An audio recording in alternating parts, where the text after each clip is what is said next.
पिछले एक हफ्ते के अंदर 3 सजाएं और तीनों में जितनी सजा मिल सकती थी यानी जितनी मैक्सिमम पनिशमेंट थी वो दी गई।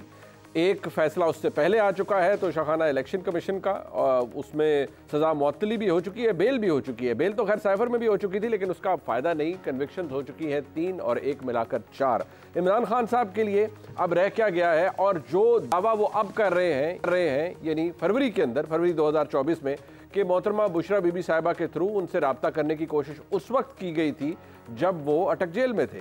दिलचस्प बात यह है कि इमरान खान साहब इससे पहले यही कहते रहे हैं कि मुझसे कोई बात नहीं कर रहा, मैं तो बात करना चाहता हूं लेकिन मुझसे कोई बात कर नहीं रहा, एस्टैब्लिशमेंट बात नहीं कर रही। इसमें फ़र्क क्या है? पहले वाला बयान गलत था या अब वाला बयान गलत है? इस पर भी बात होगी। और क्या ये तैयारी हो चुकी है कि तहरीक इंसाफ को बहसियत एक जमात अब फाइनली कलदम करार दे दिया जाएगा? क्योंकि जो महकमा दाखिला पंजाब की रिपोर्ट है वो बड़ी डैमनिंग है।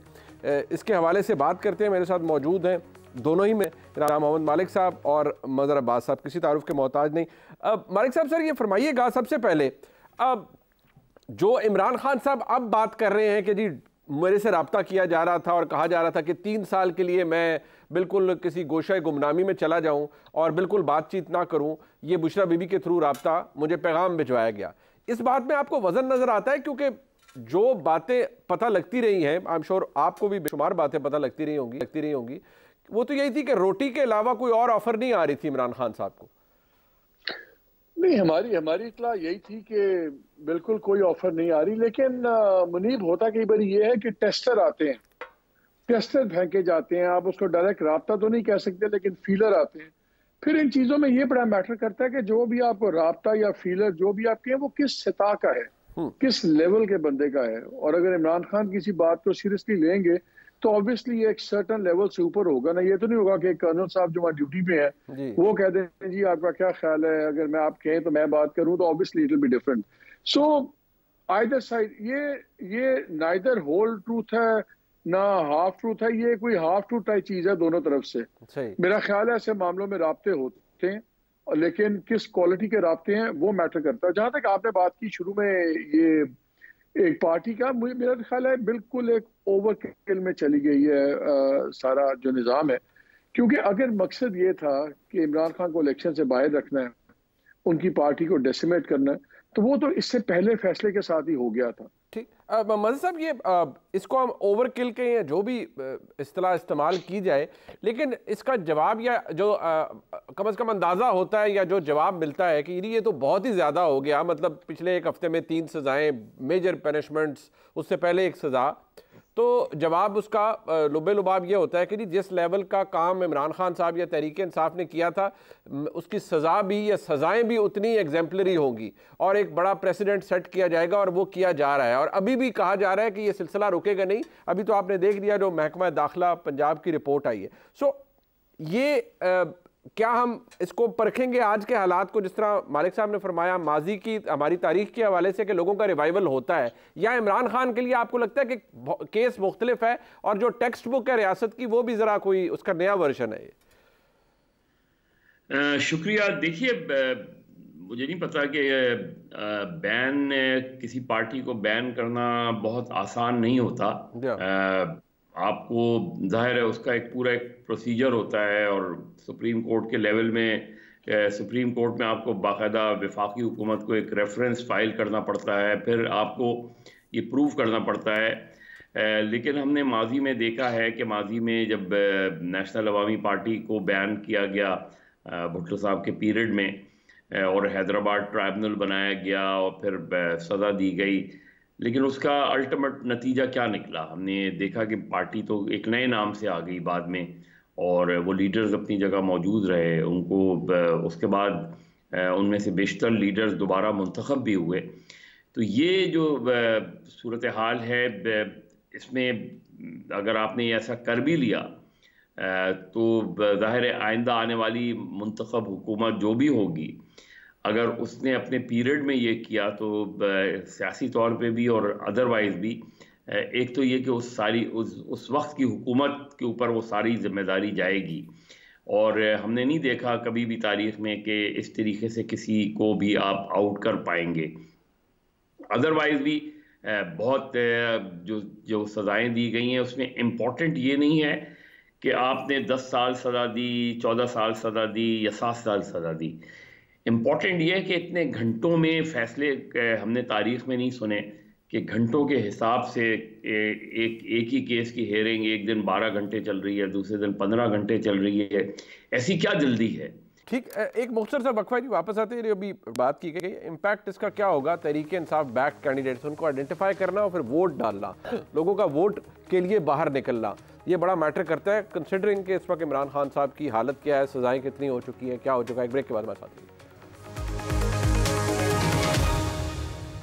मालिक साहब, अभी रिसेंटली कुछ सर्वेज हुए, इप्सॉस का हुआ, जिसमें 70% नौजवानों ने कहा ठीक है सैंपल साइज कम ज़्यादा होना के लिए हम वोट डालने जाएंगे।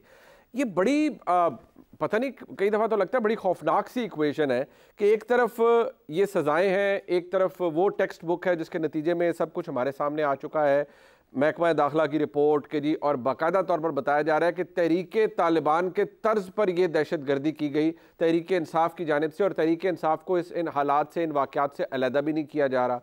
फिर इलेक्शन डे आएगा, इलेक्शन डे पर अगर मदद साहब की बात को हम ऐसे ही लें कि जी लोग निकलेंगे और पीटीआई बैंक कैंडिडेट्स को अगर टर्न आउट ज़्यादा होता है वोट डलेंगे, तो फिर वो रिजल्ट्स, उनकी एक्सेप्टेंस, ये बड़ा ही कोई डिफिकल्ट सी इक्वेशन आपको नहीं नज़र आ रही? मुनीब, हम एज ए पीपल ना, हम हमेशा अंडरडॉग के साथ होने वाले लोग हैं। कभी कत्ल हो जाए ना, जब तक लाश पड़ी होती है ना, तो अब लोगों को आप सुनेंगे फांसी लगा दो, ये कर दो, वो कर दो। जब लाश उठ जाती है ना और कातिल की फैमिली नजर आती है, सारे कहते हैं चलो जी जाने वाला चला गया, अब इसके भी बच्चे हैं, इनकी सुलह करा दें आपस में, कोई पैसे मिल जाए, कुछ हो जाएगा, तो we go in the other direction. इस वक्त अंडरडॉग आपने बना दिया है, और जहां तक स्विंग वोट इस बारी बहुत कम है मुनीब। इतनी ज्यादा पोलराइजेशन हुई भी है कि जो पीएमएलएन वाला है वो पीएमएलएन वाला है, जो पीटीआई वाला है वो पीटीआई वाला है, और जो थोड़े बहुत न्यूट्रल लोग हैं अगर वो कॉन्शियंशियस होंगे तो कुछ पता नहीं किधर जाते हैं। बात वही है कि कितना वोटर आने दिया जाता है। लेकिन मेरा ख्याल है कि सबसे बड़ा मसला जो मुझे नजर आ रहा है इन इलेक्शंस में, कि इन इलेक्शन का रिजल्ट हम सारे प्रिडिक्ट कर रहे हैं। हम सबको कोalition गवर्नमेंट नजर आ रही है, हम सबको लीड पार्टी पीएमएलएन नजर आ रही है। ये तो बहस होती नहीं है कि पीएमएलएन गवर्नमेंट बनाएगी तो नहीं, सिर्फ एक ही बहस है कि मियां साहब आएंगे कि शहबाज शरीफ आएंगे। सिंपल मेजोरिटी होगी तो उनका नाम लिया जा रहा है, कोalition होगी तो क्यों, इतना प्रिडिक्टेबल हो गया है। इशू ये है कि सबसे बड़ा मसला होगा एस्टैब्लिशमेंट के लिए। देखें, एक कीमत थी जब इमरान खान लाए गए 2018 में, तो मियां साहब ने एक बयानिया बनाया कि अगर हमें ना हटाया जाता तो मुल्क यहाँ खड़ा होता। तो जो भी इमरान खान की गवर्नमेंट के लैप्सेस थे, फेलियर्स थे, उसका बोझ उठाना पड़ा उस वक्त की एस्टैब्लिशमेंट को। अब उससे भी दो हाथ आगे जाना पड़ा एस्टैब्लिशमेंट को, इमरान खान को गिरा के साइड पे रखने के लिए। अब उल्टी घड़ी शुरू होगी, और अभी आप ये देखिए कि जिन मुकदमा की हम बात कर रहे हैं, इनमें प्रोसीजर लैप्सेस बहुत ज्यादा हैं।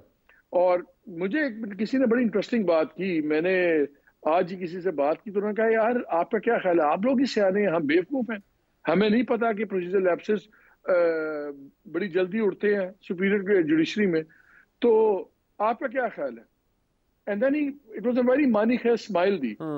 मुझे तो अब ये लगना शुरू हो गया कि शायद ये प्रोसीजर लैप्सेस जान के भी होने दिए गए हैं कि कल को इसी इमरान खान को अगर इसी एस्टैब्लिशमेंट ने या अगले ने रिलीफ देनी है तो इन्हीं की बेसिस पर रिलीफ आ जाए और मजबूर कर दिया जाए पीएमएलएन वालों को, बाकियों को देखें भैया कंधे के पीछे देखते रहो, अगर हम चाहेंगे तो इमरान खान क्लियर भी हो सकता है, फिर कैसे संभालोगे?